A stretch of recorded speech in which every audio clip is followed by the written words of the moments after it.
do the compound inequality and. Just like the or, it's two separate inequalities graphed on the same line. But unlike the or where it can be either part, this time it has to satisfy both equations. So we're only looking at where they overlap, and so it's going to be just a little piece of the line. All right, it also is going to look a little bit differently as well. So remember, we're still trying to get the x alone. So we're just going to focus on the x, not the rest. So what would I do here to get the x alone? Well, I'd subtract 4. But now I have two inequality signs, so I'm going to have to subtract 4 here and here. So we want to make sure we're balancing all three sides. Now, 4 minus 4 is 0, and we're going to use 0. It's a legitimate number here, right? So make sure you leave a number there. Is greater than negative 3x, these guys cross out, and is greater than or equal to negative 15. All right, we're still focusing on the x. We need to get the x alone.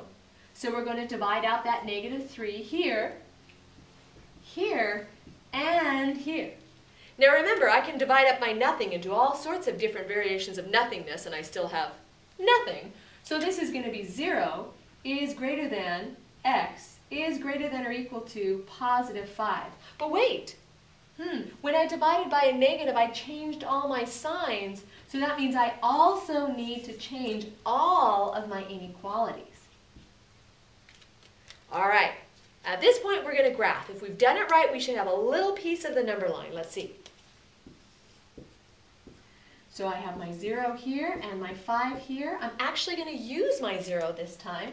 So it's going to be an open hole. I want all of the numbers that are bigger than 0 and all of the numbers that are smaller or equal to 5.